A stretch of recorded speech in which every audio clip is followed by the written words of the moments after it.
শেখ কেবলা তার পুকুরে কচুরিপানা হয়েছে, পুকুরে কচুরিপানা হয়েছে। তো ওনার খলিফাদের বলছেন, বাবা আমার পুকুরটা একটু পরিষ্কার করা দরকার, তোমরা পরিষ্কার করো, তা বলেন দরকার। তখন মুজাদ্দিদ-জামান রহমাতুল্লাহ আলাইহির খলিফারা সবাই পুকুরে নেমে পড়েছে, প্রচন্ড শীত, কচুরিপানা পরিষ্কার করে উঠে আসছেন। কিন্তু মাওলানা নেসারউদ্দিন রহমাতুল্লাহ আলাইহি সারসিনার সাহেব কেবলা তিনি ওঠেন না। তো সবাই এসে বলছেন, হুজুর মাওলানা নেসারউদ্দিন রহমাতুল্লাহ আলাইহি তিনি তো ওঠেন না, এই ঠান্ডা পানি, তার তো অবস্থা খারাপ। মুজাদ্দিদ-জামান রহমাতুল্লাহ আলাইহি বলছেন, বাবা নেসারউদ্দিন সবাই উঠে গেছে, তুমি ওঠোনি? হুজুর আপনি কচুরিপানা সাফ করার জন্য বলছেন, উঠতে তো বলেন নাই। কি বুঝতে পারছেন? একটু উঠতে তো বলেন নাই হুজুর,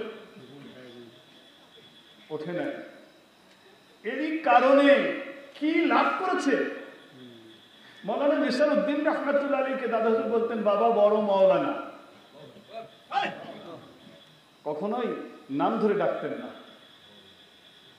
মাওলানা রুহুল আমিনকে বলতেন, বাবা বড় মাওলানা। এরকম বর্ণনা আসছে যে মাওলানা রুহুল আমিন রহমাতুল্লাহ আলাইহি যখন মুজাদ্দিদ-জামান রহমাতুল্লাহ আলাইহির দরবারে যেতেন, দাদা হুজুর উঠে স্বাগত জানাতেন।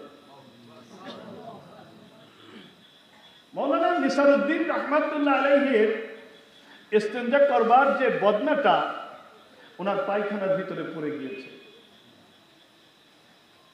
তো বলছেন, বাবা আমার বদনাটা পড়ে গিয়েছে, কি করা যায়, তোলার ব্যবস্থা কি করা যায়? পরামর্শ করতেছেন। হঠাৎ একজন পিছন থেকে আস্তে করে সরে চলে গেছে, উনি পরামর্শ করতেছেন কি করে তোলা যায়। কেউ বলতেছে, হুজুর ম্যাথরে ডেকে নিয়ে আসেন। কেউ বলতেছে, হুজুর আমি একটু চেষ্টা করে দেখি কোনো কায়দায় তোলা যায় কিনা। এরকম পরামর্শ হচ্ছে। এর মধ্যে পিছন থেকে একজন চলে গেছে, যাওয়ার পরে পায়খানার ভিতরে নেমে পড়ছে, নেমে ডুব দিছে।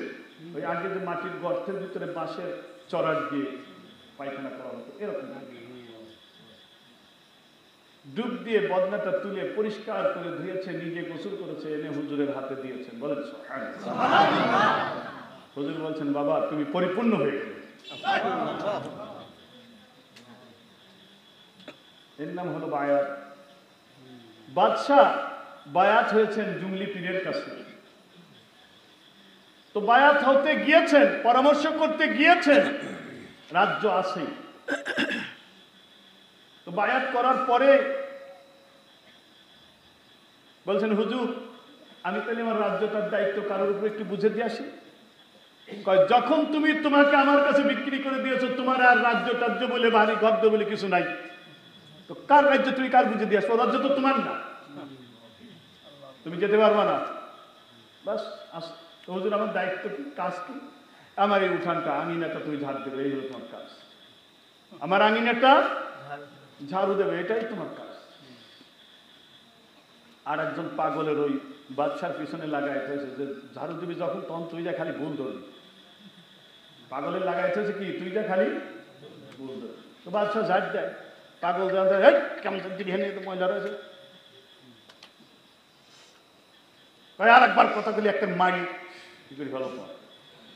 আমি বাদশাহ হেনে এসে জানি দিচ্ছি, এইটা কতবার তুমি এসে আমার উপরে মক্কেলি মারতেছো নাকি? গেল প্রথম দিন। এরকম আবার কিছুদিন পরে ঝাড় দিচ্ছে, পাগল দেয়, কষ্ট দেয়, এদের হেনে ময়লা পাইছে। কি কব, আমি হুজুরের কাছে মুড়ি দইছি, যদি আজ বাদশাহ তো আনতো একেবারে গর্দান দিতাম, ফিরোচ্ছেদ করতাম। তো তুই আমার ভুল ধরিস। আবার কিছুদিন পরে গেছে ওরকম, আবার মাসি তো রাখছ, তুই খালি আমার ভুল ধরিস। 12 বছর এভাবে কেটে গেছে। হুজুরের দরবারে আসছে, হুজুর আমার সবক পরিবর্তন। কিন্তু ও যে পাগলের লাগাইতে হয়েছে, পাগল কিন্তু টাইম টু টাইম হুজুরের কাছে এসে খবর দেয়, বুঝতে পারছেন? তো বলতেছে বাবা না আরো 12 বছর, আবার 12 বছর ধার দিচ্ছে। ওই পাগল আবার যা ভুল ধরে, তো তখন কয় যে তুমি খালি আমার ভুল ধরো, হ্যাঁ তুমি আমার ভুল ধরো খালি, তোর আর কোনো কাম নেই। এখন আর জোরে কথা কয় না, রাগে না, আসতে করে কয়। 12 বছর আবার এমনি ভাবে কেটে গেল। হুজুর আমার সবক পরিবর্তন কেন বাবা, আরো 12 বছর। এবার ঝাড় দিতে শুরু করছে। ওই পাগল যখন এসে ভুল ধরে তখন কয় কোন জায়গায় একটু আমার দেখাই দেবে, আমি ঝাড় দিয়ে দিচ্ছি, পরিষ্কার করতেছি। এখন আর জোরেও কথা কয় না, রাগেও না, বুঝতে পারছেন? শেষ পর্যন্ত বলে যে ভুল হচ্ছে কোনে, আপনি দেখেন আমার 2 চর মারতে পারেন না, যে ভুল করলি, বুঝতে পারছেন? এখন রাগে না, চর মারতে চায় না, চর এখন খেতে চায়। এবার এসে যখন হুজুরকে বলছেন, হুজুর সবক পরিবর্তন করেছে। এর নাম হলো বায়াত করা। বুঝতে পারছেন কাকে বলে বায়াত? রাসূল বললেন, আবু বকর হয়তো আমাদের মক্কা ছেড়ে চলে যেতে হবে, হিজরত করতে হবে। এই ঘটনা শোনার পরে আবু বকর রাদিয়াল্লাহু তাআলা আনহু হিজরতের সফর সামানা সকল কিছু সংগ্রহ করে একটা ব্যাগের ভিতরে নিয়ে রেডি করে রেখে দিয়েছে। প্রত্যেক দিন এশার নামাজ পড়ে এসে ওই ব্যাগটা কাঁধের সঙ্গে ঝুলায়ে দরজার সঙ্গে পিঠ লাগিয়ে দাঁড়িয়ে থাকে, কখন আমার রসুল এসে আমাকে ডাক দেবে, আমি যদি ঘুমিয়ে যাই উঠতে দেরি হবে, আমার রসুলের কষ্ট হবে। কিভাবে বিক্রি করেছে! ইসলাম গ্রহণ করার পরে আবু বকর রাদিয়াল্লাহু তাআলা আনহু বলছেন, ইয়া রাসূলুল্লাহ আপনি শুধু একা দাওয়াতের কাজ করবেন, আমরা রাতে ঘুম পারবো? এরকম তো হয় না, আমাদেরকেও দাওয়াতের কাজের অনুমতি দেন। না আবু বকর, সময় হয়নি, তোমরা গোপন, তোমরা মুসলমান হয়েছো, কেউ প্রকাশ করো না। কিছুদিন পরে আবার বলে, ইয়া রাসূলুল্লাহ এখনো কি সময় হয়নি? না আবু বকর, আরো কিছুদিন পরে আবার বলে, ইয়া রাসূলুল্লাহ এখনো কি সময় হয়নি? আল্লাহ রসুলের উপরে আল্লাহর পক্ষ থেকে আদেশ এসে গেল, হ্যাঁ এখন তুমি তাদেরকে দাওয়াতের অনুমতি দাও। এবার আবু বকর যখন বললেন, ইয়া রাসূলুল্লাহ এখনো কি আমাদের সময় হয়নি? রাসূল বললেন, হ্যাঁ আবু বকর চলো কাবার পাশে হাতিমের মধ্যে চলো, কিভাবে দাওয়াত দেবে আমি তোমাদেরকে তালিম দেব, কিভাবে মানুষের কাছে দাওয়াত দেবে। দাওয়াত হলো, তাবলীগ হলো তাওহীদ, রিসালাত, আখিরাত।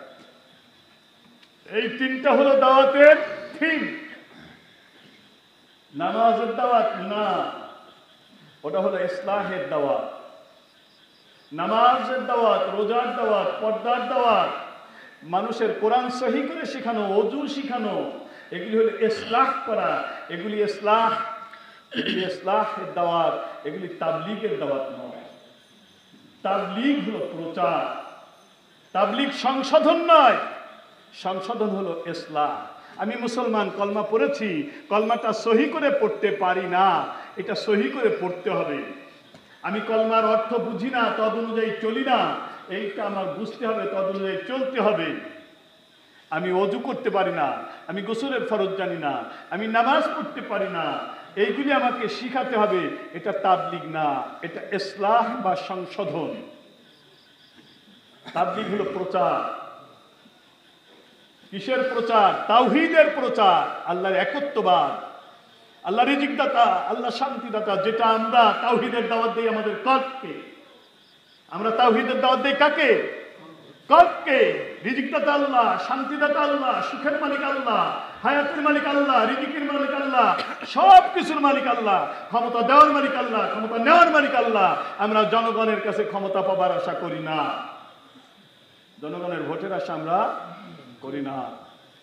জনগণের ভোটের আশা করা মানে ক্ষমতা জনগণের পাওয়ার আশা ক্ষমতার কাছে, জনগণের কাছে করা। এই তালকিন আমাদের দিলকে আমরা দেই যে না, ক্ষমতা দেওয়ার মালিক আল্লাহ, সিনাই নেওয়ার মালিক আল্লাহ। কুলিল্লাহুম্মা মালিকাল মুলকি তুতিল মুলকা মান তাশা ওয়া তানজিউল মুলকা মিম্মান তাশা। আল্লাহর রাসূল নিজেই বলেছেন, তাজিদুনা মিন খায়রুন নাস আশাদ্দাহুম কারাহিয়াতান লিহাদাল আমরি হাত্তা ইয়াকা ফি। রাষ্ট্রীয় ক্ষমতাকে ঘৃণা করে যারা, তারাই উত্তম মানুষ, এবং ততক্ষণ উত্তম থাকবে যতক্ষণ ঘৃণা করবে, ওতে জড়ায় না করবে। বুখারী শরীফের হাদিস। তাই আমরা কালকে তালকিন দেই, ক্ষমতা জনগণ দেয় না, আমরা ক্ষমতার লোভও করি না। ক্ষমতা দেওয়ার মালিক আল্লাহ, যদি কখনো দেয় আলহামদুলিল্লাহ। এমনি ভাবে কালকে তালকিন, এটা হলো তাওহীদ, রিসালাত, আমার রসুলের প্রশংসা, আমার রসুলের মাঝে যা আলোচনা করে রসুলের প্রশংসা, আমার রসুল কেমন, তার কর্মকাণ্ড কি, এবং রিসালাত, রসুলের উপরে যে দায়িত্ব দেওয়া হয়েছে, নবুয়াতি দায়িত্ব, আল্লাহর দ্বীন কায়েমের চেষ্টা, আল্লাহর দ্বীন প্রচারের কাজ, রিসালাত। আখিরাত এই দুনিয়ায় শেষ নয়, কুল্লু নাফসিন যায়িকাতুল মাউত সুম্মা ইলাইনা তুরজাউন। এটাই শেষ নয়, তোমাদেরকে আবার আল্লাহর কাছে ফিরে যেতে হবে। আল্লাহর কোরআন, দুনিয়া মস্ত বড়, খাওয়া দাওয়া ফুর্তি করো, নো চিন্তা দুঃখ না, তা না। এরপরে আবার জবাবদিহিতা আছে, সুম্মা ইলাইনা তুরজাউন। এই জবাব দিতে হবে। আজকে দুনিয়ায় যাই করে, এই তালকিন দিলকে দেওয়া, যখন নিজে প্রস্তুত হয়ে গেলাম, তখন এই তালকিন যারা তাওহীদ মানে না, রিসালাত মানে না, আখিরাত বিশ্বাস করে না, তাদের কাছে দেওয়া, এটার নাম হলো তাবলীগ। আর আমরা এই যে যেটা করতেছি, এটা ইসলাহ, এটা সংশোধন। যাই হোক, এই দাওয়াত শিক্ষা দিচ্ছে, এমন সময় কাফেরেরা এসে নবীজি এবং তার সাহাবীদের উপরে হায়নার মতো ঝাঁপিয়ে পড়ল, আমার নবীকে মারল। সবচেয়ে বেশি মারল হযরত আবু বকরকে, সম্ভ্রান্ত পরিবারের সম্ভ্রান্ত মানুষ, যার কথা শুনে অনেক মানুষ সে ইসলাম গ্রহণ করেছে। আবু বকর মার খেতে খেতে জ্ঞান শূন্য হয়ে গেলেন। আবু বকরের বংশের লোকেরা খবর পেয়ে এসে আবু বকর রাদিয়াল্লাহু তাআলা আনহুকে বাড়িতে নিয়ে গেলেন এবং কাবার গিলাফ ধরে ওয়াদা করে গেলেন, তোমরা যারা আমাদের আবু বকরকে মেরেছো, যদি আবু বকরের কিছু হয় এর প্রতিশোধ আমরা নেবই নেব,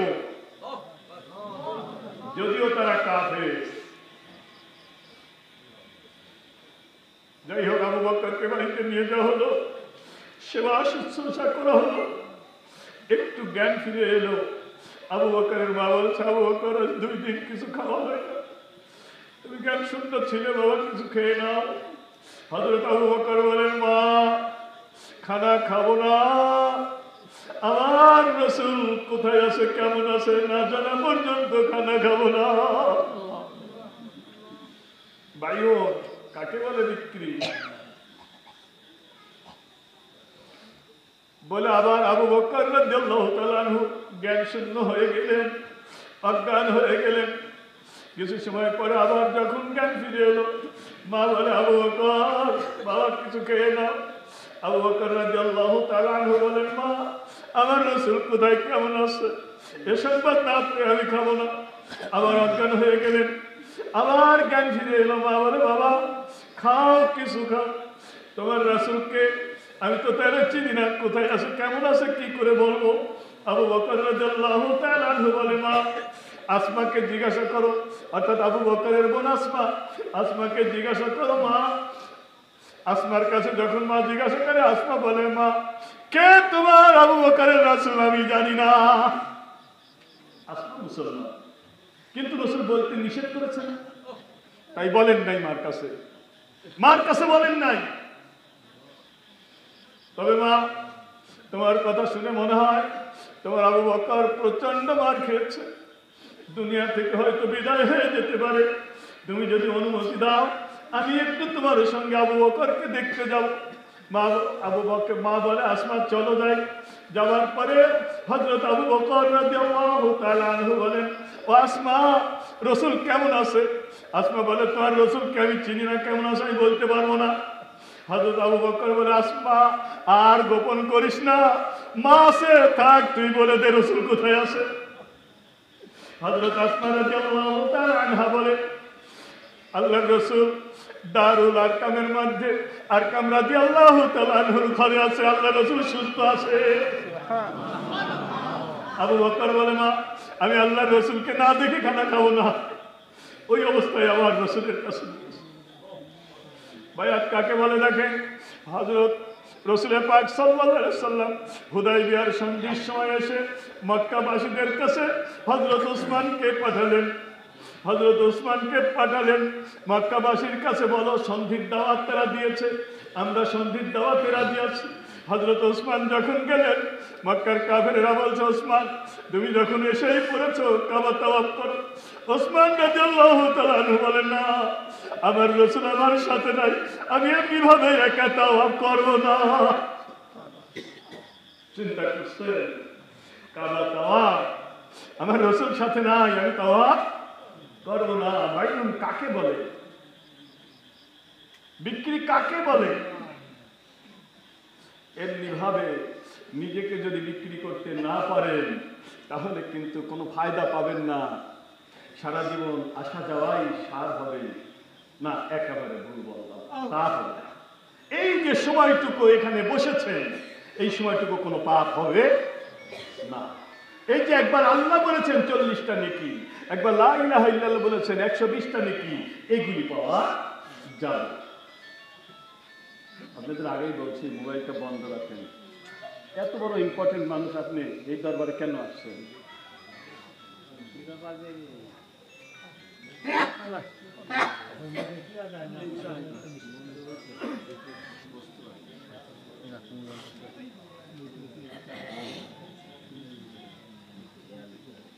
মানে এটাও ইবলিসের একটা ষড়যন্ত্র। এই মোবাইল, এটা মুসলমানদের জন্য কত বড় গজব, কল্পনা করে শেষ করা যাবে না।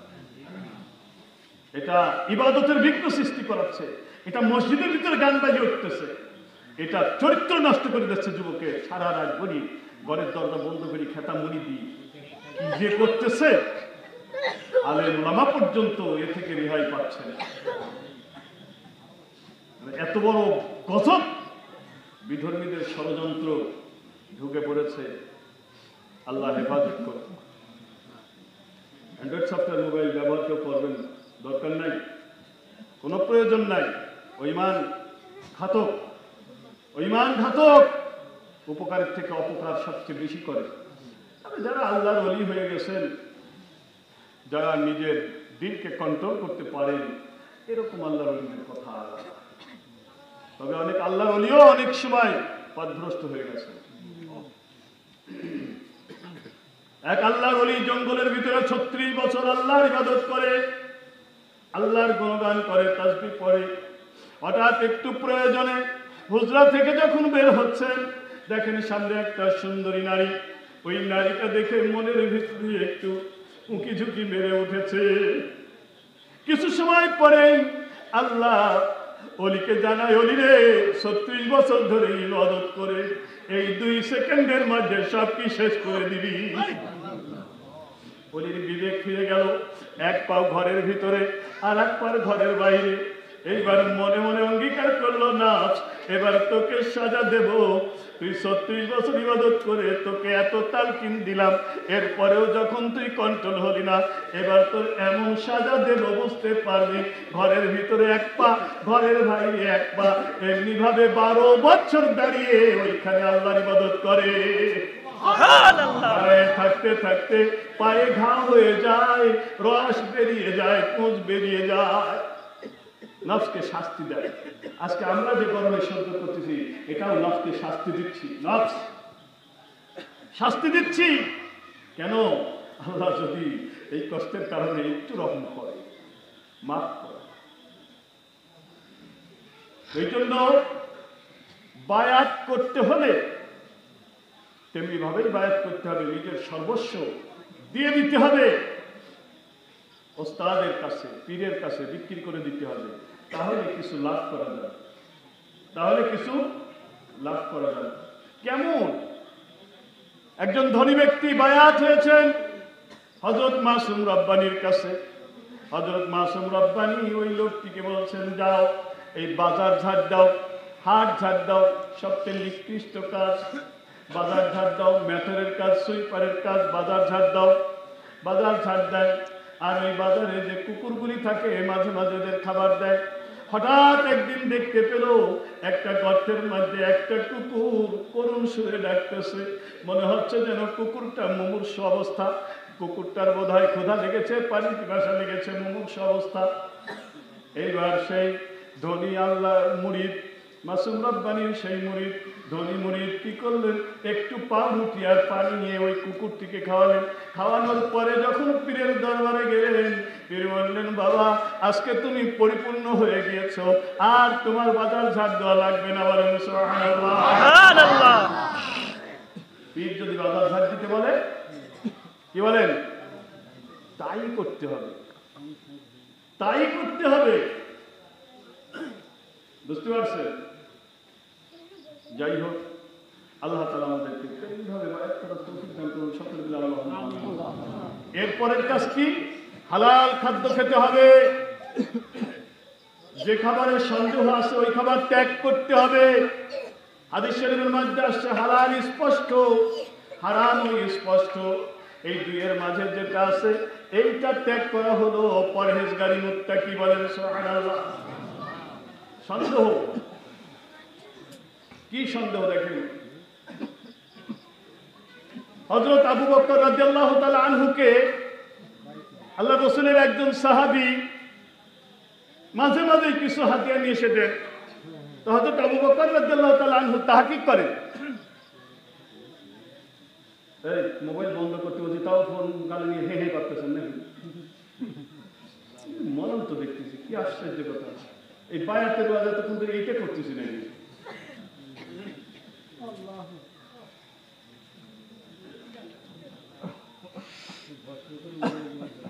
এতে জানেন আপনার ইমানই ধ্বংসের কারণ হচ্ছে। এই যে বেয়াদবিটা, বেয়াদবি দেউলিয়া হয়ে যায়, আদবে আউলিয়া হয়, এটা চরম বেয়াদবি। এই বেয়াদবি করার আপনার কোনো দরকার নাই। বেয়াদবি করলে বরং আরো আমল ধ্বংস হয়ে যায়, যতটুকু আছে তাও থাকে না। এখানে কি আমল ধ্বংস করতে আসছি নাকি আমরা? এই জিনিসটাই কিন্তু বুঝতে হবে।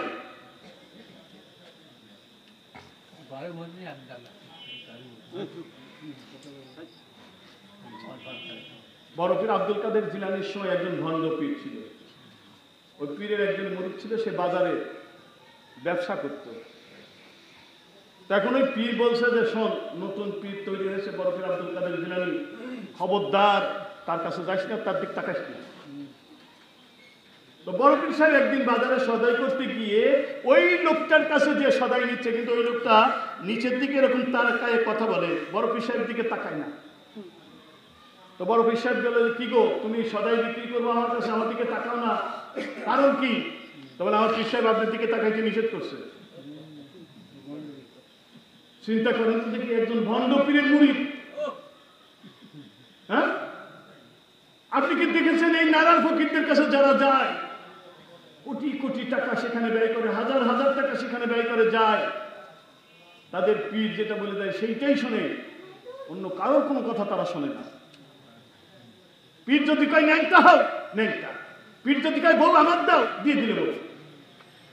বউ যা পীরের পাও তৃপ্তি লাগিয়ে গেল শস্যের তেল দিয়ে। তারা কি ত্যাগ করেছে, যদিও অবৈধ, কিন্তু ত্যাগটা কত বড় একটু চিন্তা করছেন। নিজের বউ আরেকজনের কাছে দিয়ে দেওয়া। হ্যাঁ, আপনারা মনে হয়েছেন কি? মাহফিলের ইজ্জত রক্ষার জন্য আপনাদেরকে বলছি, কারণ অসুবিধা হয়, যে কথা বলি সে কথা হারায় যায়, তাসির নষ্ট হয়ে যায়।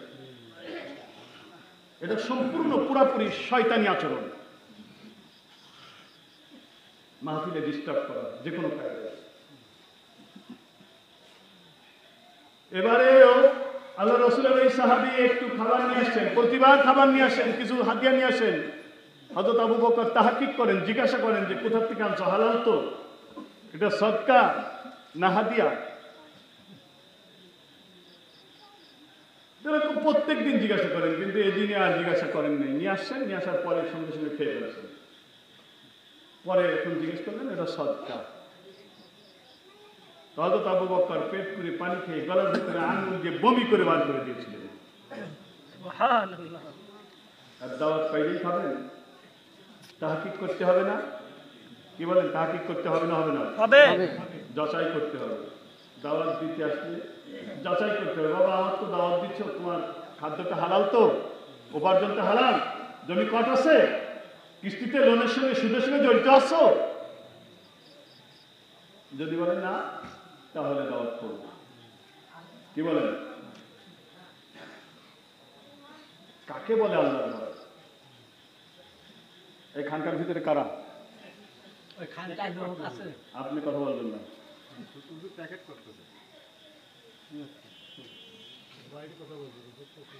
প্যাকেট করতেছে তো শব্দ আসবে কেন?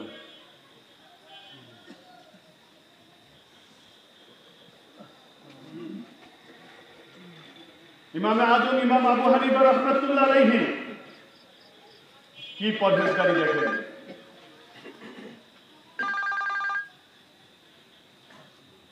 একদিন এক চোর ছাগল চুরি করেছে। চোর ছাগল চুরি করেছে। কোন বেয়াদব এসে ফোন দেয়? অফিস থেকে, বিকাশ থেকে।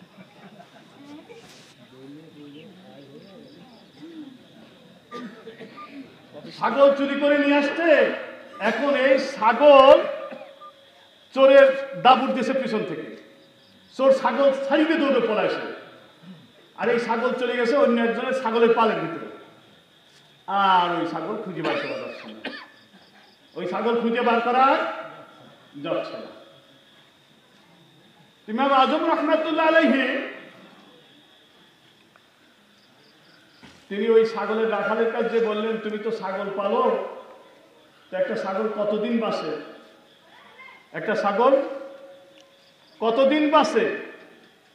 তো বলতেছে 7 বছর। ইমাম আজম রাহমাতুল্লাহ আলাইহি 7 বছর আর ছাগলের গোশত খান নাই। কি বুঝতে পারছেন কথাটা? তো সুবহানাল্লাহ বললেন না? এরকমই বুঝেছেন তার মানে। হ্যাঁ, ছাগল চুরি করে নিয়ে এসে চোর দৌড় মারছে, ছাগল পালের ভিতরে মিশে গেছে। সেই ছাগল আর খুঁজে বার করা যাচ্ছে না। এখন তিনি এই কারণে 7 বছর আর ছাগলের গোশত খান নাই। কাকে বলে তাকওয়া? ইমামে আজম রাহমাতুল্লাহ আলাইহিকে দাওয়াত দিয়েছে এক বুড়ি। বুড়ির বাড়ির দাওয়াত খেতে গেছে, দেখে বুড়ি আমের পাতায় যে জাল দিচ্ছে। বুড়ি, তোমার বাড়িতে কোনো আমের গাছ নাই, আমের পাতায় কোথায় পেলে? তো বলতেছে, আমি ওই যে অমুকের বাগান থেকে কুড়াই নিয়ে আসছি। সেই আনছো? না তো বাবা, আমের পাতা আবার সাওয়া যায়। কি বলে? এটা হুজুরের ভিটে, হুজুরের গাছ, এমনকি ডাল বাঙ্গো ছাগলে খাবো, এবার সাওয়া লাগে। কি বলেন? এবার সাওয়া লাগে। আম পড়ছে, একটা কুড়িও খাবো বা একটা পানি নিয়ে খাবো, হুজুরি না, হুজুরি গাছের ডাব খাবো, এবার সাওয়া লাগে। কি বলেন? কাফের। কাফের। চোর যখন চুরি করে তখন ঈমান হারায় যায়, কাফের হয়ে যায়। মদখোর যখন মদ পান করে, নেশাখোর যখন নেশা পান করে, কাফের হয়ে যায়। জেনাখোর যখন জেনা করে তখন কাফের হয়ে যায়। গাছের একটা শুকনা পাতাও না চেয়ে নেওয়া যাবে না। না, এইখানকার পার্টি আছে, এইখানকার বদনা আছে, এইখানকার প্লেট আছে, কারোর ব্যক্তিগত কাজে কেউ ব্যবহার করতে পারবে না। যেমন ধরেন খানকার কিছু লেপ তোষক আছে, এটাও যারা ওয়াজ মাহফিলে আসবে, এখানে রাত্রে থাকবে, একমাত্র তারা ছাড়া আর কেউ ব্যবহার করতে পারবে না। আর কেউ ব্যবহার করতে পারবে না। কারণ মুজাদ্দিদুজ্জামান রাহমাতুল্লাহ আলাইহির ঘরে একদিন ম্যাচ নাই, বাতি জ্বালাবেন, ম্যাচ নাই। দেখ মুরিদ দৈত্যে মসজিদে চলে গেছে, যা মসজিদে ম্যাচ নিয়ে এসে বাতি জ্বালাইছে, একটা কাঠি। মুজাদ্দিদুজ্জামান বলছে, বাবা আমার বাড়িতে ম্যাচ ছিল না, নাকি কোথার থেকে আনলে তাহাকিক করতেছেন। হুজুর মসজিদে ম্যাচ নিয়ে আসছি। সর্বনাশ, এই কারণে টাকা নাও, মসজিদে একটা ম্যাচ কিনে দিয়ে আসো। কি বলেন? মুজাদ্দিদ জামান রহমাতুল্লাহ আলাইহি মসজিদের একটা ম্যাচের কাঠি ব্যবহার করে নাই। আপনি এখানকার পার্টি কি করে ব্যবহার করবেন? এইখানকার টুল আপনি কি করে আপনার ব্যক্তিগত কাজে ব্যবহার করবেন? এইখানকার কম্বল আপনি নিজে কি করে ব্যবহার করবেন? পারবেন না, এই অধিকার নাই। অনেক মসজিদে আছে, মানুষ মরে গেছে, মসজিদে এলান দেয়। আল্লাহ তুমি মাফ করো, ওর বাপের এলান দেওয়ার জন্য মসজিদের মালিক না, জায়েজ নাই, এটা হারাম। মসজিদের মালিক একমাত্র আজান, ইকামত এবং ওয়াজ নসিহত মসজিদের কাজ। কোন মানুষের ব্যক্তিগত কোনো এলান চলবে না। আমার টাকা হারাই গেছে, এই এলান চলবে না। আমার বাপ মারা গেছে, এই এলান চলবে না। কিন্তু কিছুই মনে করিনি, সেক্রেটারির বাপ এলান না দিলে তুই ইমামতেই থাকবি না। কি বলে সভাপতির বাপ, কোন বাবা চুপ, আমি কথাই বলবো না। কি বলেন, ঠিক না? ঠিক। আবার কোটিপতির বাপ বলি তো আরো মরে গেছে, সেই কথা মনে কব না। হ্যাঁ, এর নাম হলো তাকওয়া, এর নাম হলো তাকওয়া। ও বুড়ি, তুমি কি পাতা চেয়ে নিয়ে আসছো? না বুড়িমা, পরের গাছের পাতা কুড়াই নিয়ে এসে তুমি ভাত রান্না করছো, আমি ওই ভাত খাবো না। কে বলছেন? কে বলছেন? ইমামে আজম, ইমাম আবু হানিফা রাহমাতুল্লাহ আলাইহি। আর একদল লোক আছে ইমাম আবু হানিফা নিন্দে গীবত করে, জুতা মারতে হবে কথায় কথায়। আর বলে যে ওদের দলিল আছে, যদি কেউ বলে ওদের দলিল আছে তারাই জুতা মারতে হবে ওদেরকে। ইমাম আবু হানিফাকে ওরা গালাগালি করে, ইমাম বুখারীকে পর্যন্ত ওরা কাফের ফতোয়া দিচ্ছে। ইমাম বুখারী রাহমাতুল্লাহ আলাইহি একটা হাদিস লিখছেন সূরা কাহফের তাফসীরের ভিতরে, আর ওই ওদের নেতা আলবানী বলছে এটা কুফরিমূলক হয়েছে। নাউযুবিল্লাহ। তার মানে কি? ইমাম বুখারী তাহলে কুফরিমূলক বলছে।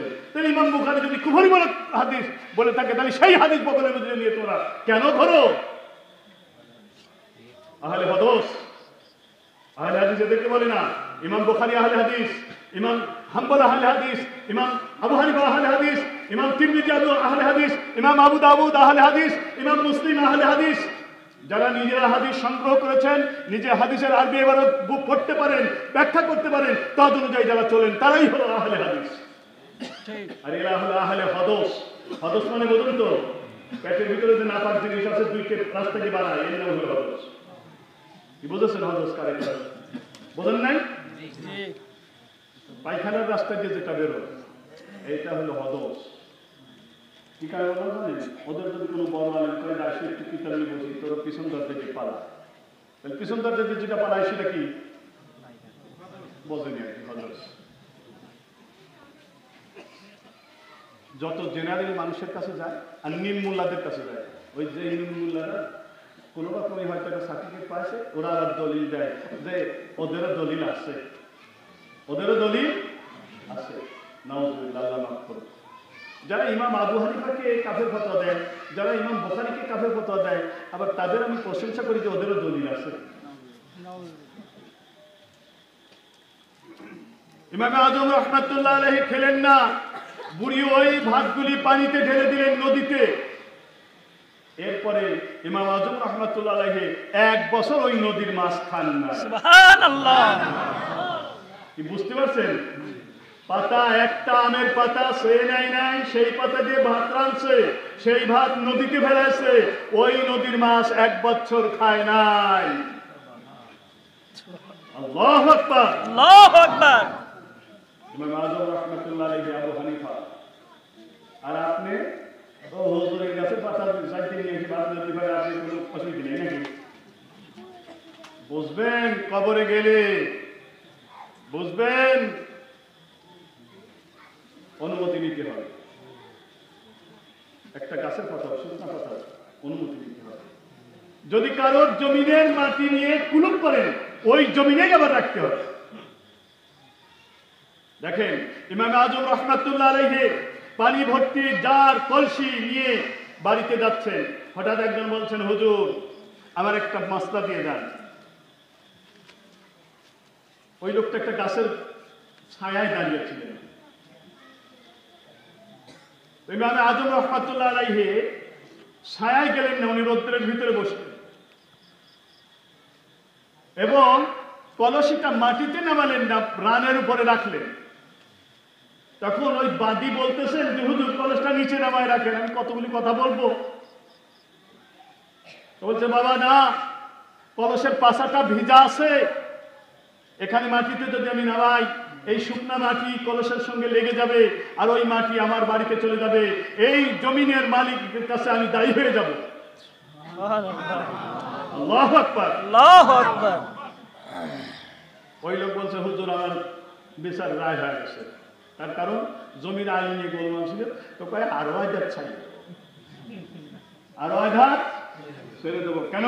হাদিসে আসছে আল্লাহ রাসূল বলছেন যে আজকে অন্যের জমিন আধা হাত ফেলে খাবে, ওই জমিন 7 তাবুক আসমান জমিন, ওই আধা হাত তার কিয়ামতের ময়দানে গলায় ঝুলিয়ে দেওয়া হবে।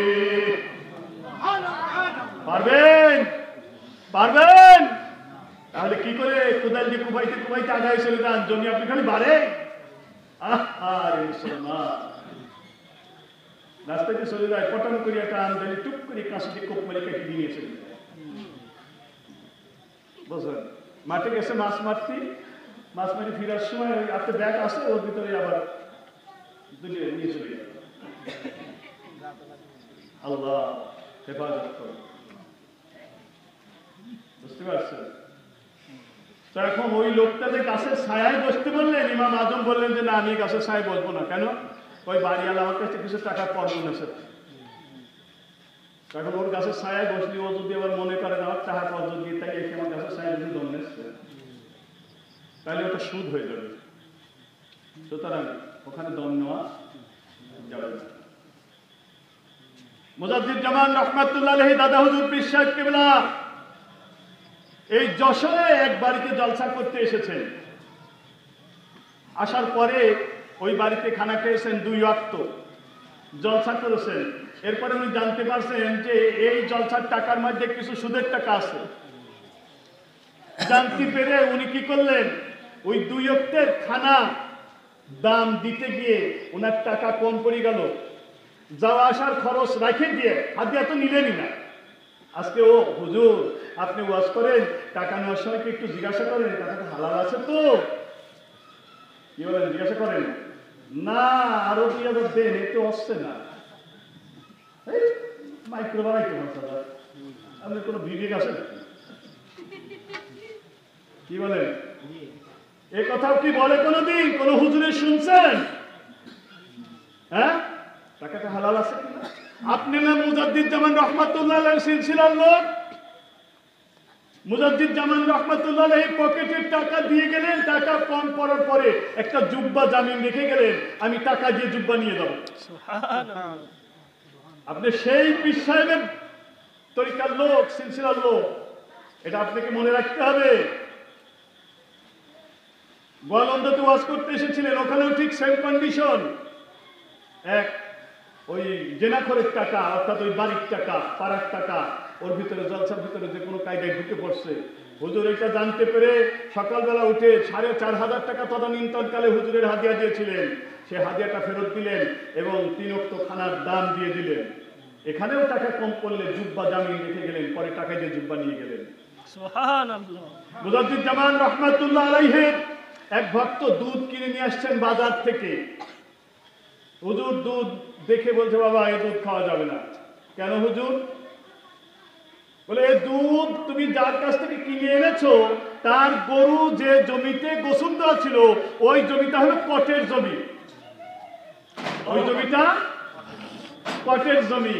আর আজকাল কিছু মানুষ আছে নামাজ পড়ে, রোজা করে, সব করে, আর তাই আমার সব হালাল, পরিশ্রম করে টাকা আর জমি কট রাখে। বেশিরভাগ কাজ করতে সেটা পরিয়েতরা। তার কারণ আগে পরিয়ে দিলি 1/2 কেজি চাল কিনতে ধান ছুটিয়ে দেখতো, আজকাল পরিয়ে দিলি পারে 10 কেজি চাল কিনতে পারে। আজকাল তো কৃষকরা সব শেষ হয়ে গেল, পরিয়েতেই এখন যোদ্ধারা গেল। আলহামদুলিল্লাহ, আল্লাহ তাআলা দরিদ্রদের এত ভালোবাসেন যে আজকে দরিদ্রদেরকে আল্লাহ ধনী করে দিলেন। এই দরিদ্ররা ধনী হয় কি করলে দেখেন, ওই টাকা দিয়ে জমি কট রাখলো, আবার কেউ সুজে লাগায়। বুঝতে পারছেন? আর কয় আমাদের টাকা হালাল, কাল ভাবানি টাকা, জমি কট রাখছে। খালি তাই নয়, যদি নামাজ কাজা করে উপার্জন করে, সে পরিয়ে নামাজ কাজা করে যদি পরিয়ে দেয়, আল্লাহু আকবার, একজন পাঁচজেকার মুসল্লি জুমার দিন জুমার নামাজ বাদ দিয়ে জমির আইল বাঁধে আর কয় যে ওটা একটা গুরুত্বপূর্ণ কাজ, ফজরের তো মাসলা নেই। অথচ আল্লাহ নিজে সূরা জুমায় বলে দিয়েছেন যে তোমাদের ব্যবসা এবং তোমাদের গান বাজনা সকল কিছু হারাম যখন জুমার আযান করে যাবে। আর সে ওজোর বাইরে নিয়েছে, কি বলেন, কয় হালাল না। নামাজ কাজা করে, জামাত কাজা করে, জামাত তরক করে, নামাজ কাজা করে, জিকির আজকারে না গিয়ে আল্লাহর ইবাদত বন্দেগী না করে যে ইবাদত করবে, এই ইবাদত বৈধ হবে না, এই ইবাদত বৈধ হবে না। কোনটা হালাল, কোনটা মাকরু, কোনটা তাকওয়ার খেলাফ হবে। যদি নামাজ কাজা করে উপার্জন করে তাহলে হারাম হবে, যদি জামাত কাজা করে উপার্জন করে মাকরু হবে। এছাড়া জিকির আজকার তাসবিহ তাহলিল এগুলি বাদ দিয়ে যদি উপার্জন করে তাহলে সেটা তাকওয়ার খেলাফ হবে। অর্থাৎ আল্লাহর উপরে যেরকম তাওয়াক্কুল করার দরকার ছিল সেরকম তাওয়াক্কুল সে করতে পারে না। রিজিকদাতা আল্লাহ, এই তাওয়াক্কুল যদি তার থাকতো তাহলে আল্লাহ জিকির বন্ধ করে দিয়ে সে রিজিকের জন্য দোকানদারি, ভ্যান চালানো, মাঠে কাজ করা এগুলি করতে পারতো না। এই তাওয়াক্কুল অর্জন হয় না, তবে অর্জন করতে আমরা চেষ্টা করছি। আল্লাহ তাআলা আমাদের সেই তাওয়াক্কুল দান করুন, সকলে বলে আল্লাহুম্মা আমিন। মুজাদ্দিদুজ্জামান কটের জমি, তাও জমি একজনের, কট চাচ্ছে একজন, গাভী আর একজনের, কিনে আনছে আর একজন। চিন্তা করতে পারেন, সেই দুধও তিনি খান। তাহলে আপনার আমার খানাটা কেমন হালাল হওয়া দরকার, কেমন তাকওয়া অর্জন করা দরকার।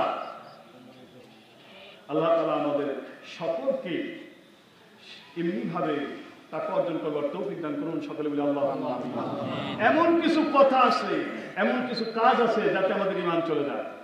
যেমন ধরেন কারোর ছেলে মারা গেছে, বলল যে এত মানুষের এত চাউল, বল আমার মাত্র এটা, আল্লাহ এটাই শহীদ হইল, ঈমান চলে গেল।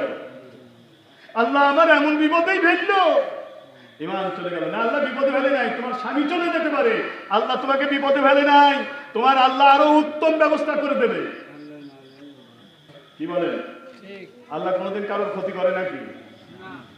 করে, যারা আল্লাহর নাফরমান তাদের করে।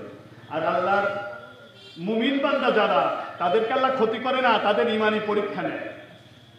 আর আল্লাহর ওলি যারা, তাদেরকে আল্লাহ ক্ষতি করে না, তাদের আল্লাহ মর্যাদা বৃদ্ধি করে এই সমস্ত বিপদ আপদ দিয়ে। বুঝতে পারছেন? বিপদ আপদে ওলিয়া উলিয়া নবী রাসূলদের মর্যাদা বৃদ্ধি করেন, মুমিনের গুনাহ মাফ করেন, ঈমানি পরীক্ষা নেন। আর কাফেরের উপরে সেটা হয় আল্লাহর গজব, বিপদ। যাই হোক, আমাদের এই সমস্ত জিনিসগুলি বুঝতে হবে। যেমন এই যে কয়েকদিন আগে মেলা হলো, পূজা হলো, এই পূজায় যারা অর্থ সাহায্য করেছে, যারা সেখানে গিয়ে তার জৌলুস বাড়িয়েছে, তারা সবাই ঈমান হারা হয়ে গেছে। তাদের বউ যদি সঙ্গে না যায়, বউ তালাক হয়ে গেছে। তারা যদি এখন স্ত্রীর সঙ্গে মিলামেশা করে জেনা হয়, বিবাহ দোহরায় নিতে হবে। এরকম নৌকাবাইজ, যত ক্রীড়া মজাক খেলাধুলা আছে, যত হারাম কার্য আছে, হারাম কার্য করে কেউ যদি আনন্দ পায়, যেমন যদি বললাম অ্যান্ড্রয়েড সফটওয়্যার মোবাইল, এর ভিতরে ব্লু ফিল্ম আছে, এইটা যদি কাঁথা মুড়ি দিয়ে কেউ দেখে তাহলে তার ঈমান চলে যাবে। তার কারণ বাপের ভয়তে অথবা মানুষের ভয়তে গোপনে রাতের অন্ধকারে কাঁথা মুড়ি দিয়ে করতেছে, আল্লাহর ভয় অন্তরে নাই, মানুষের ভয় বেশি আল্লাহর থেকে, এই জন্য তাদের ঈমান চলে যাবে, এই জন্য তাদের ঈমান চলে যাবে। যাই হোক, এরকম কিছু কাজ আছে যে কাজগুলি করে আমাদের ঈমান মাঝে মধ্যে চলে যায়, সেটা অজান্তেও অনেক সময় হয়ে যায়। এই জন্য আমাদের মাঝে মধ্যেই তওবা করা উচিত এবং মাঝে মধ্যেই স্ত্রীকে দোহরাই নেওয়া উচিত। বড় বড় ছেলে মেয়ে যদি থাকে, পাশে বসায়া দোহরা নিতে হবে যে তোমার আমি আবার 500 টাকা দেনমহর বা 5000 টাকা দেনমহর দিয়ে আবার বিয়ে করলাম। স্ত্রী বলবে আমি কবুল করলাম। মাঝে মধ্যে করতে হবে, হাসবেন না, হাসবেন না, এটা বড় কঠিন কথা। তার কারণ কখন কোন কথায় কোন কাজে আমাদের ঈমান চলে যাচ্ছে আমরা তো জানি না। আমাদের এগুলি জানতে হবে। মাওলানা রুহুল আমিন রহমতুল্লাহ আলাইহি একটা কিতাব লিখছেন কালিমাতুল কুফর, এই কিতাবটা পড়তে হবে। কালিমাতুল কুফর, কোন কথা বললে ঈমান চলে যায়। আপনি যদি বৃষ্টিকে গালাগালি করেন, বৃষ্টি আর মরার সময় পাইবে না। আমি কেমন দানগুলো দিলাম, কি বলেন? হ্যাঁ, আমাদের জলসার এই আল্লাহর কাম, কি বলেন? বাতাসকে গালি দেওয়া যাবে না, বৃষ্টিকে গালি দেওয়া যাবে না, সূর্যকে গালি দেওয়া যাবে না, চন্দ্রকে গালি দেওয়া যাবে না। প্রকৃতিকে গালি দিলে সে গালি আল্লাহকে দেওয়া হয়, ঈমান চলে যায়, ঈমান চলে যায়।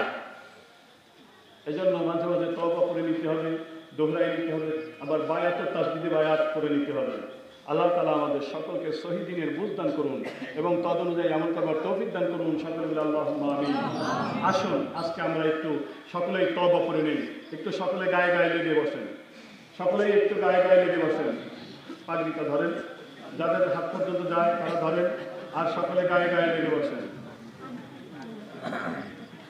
যারা বায়াত হবার নিয়ত করবেন তারা বায়াতের নিয়তে পড়বেন। যারা অন্য পীরের কাছে বায়াত আছেন, যদি বায়াত তাসদিদে বায়াত হওয়ার নিয়ত না করেন তাহলে তারা বায়াতের নিয়তটা করবেন না। আর যাদের পীর মারা গেছে বা পীর নাই, আদৌ বায়াত হন নাই, তারা ইচ্ছা করলে বায়াতের নিয়ত করতে পারেন। যাদের পীর মারা গেছে তারা তাসদিদে বায়াতের নিয়ত করতে পারেন। আর যাদের পীর বেঁচে আছে, অন্য পীরের কাছে বায়াত আসেন, তাদের বায়াত করার প্রয়োজন নাই। তবে যদি মনে করেন যে না, সেই পীরের বাড়ি অনেক দূর, সেখানে আমি যেতে পারি না, এখানে মাসে মাসে আসতে পারি, কাছে হয়, আমি এখানে তাসদিদে বায়াত করবো, তা করতে পারবেন। তবে সেটা পীরের ইজাজত লাগবে, সেটা পীরের ইজাজত লাগবে। মহিলারা যারা আছেন, যারা বায়াত করতে চান, আপনাদের পাগড়ি ধরা লাগবে না, হাত ধরা লাগবে না। রাসূল পাগড়ি হাতে বায়াত মহিলাদের করেননি। আপনারা অন্তরে খেয়াল রেখে বললেই আপনাদের বায়াত হয়ে যাবে, অন্তরে খেয়াল রেখে বললেই বায়াত হয়ে যাবে। বিসমিল্লাহির রহমানির রহিম।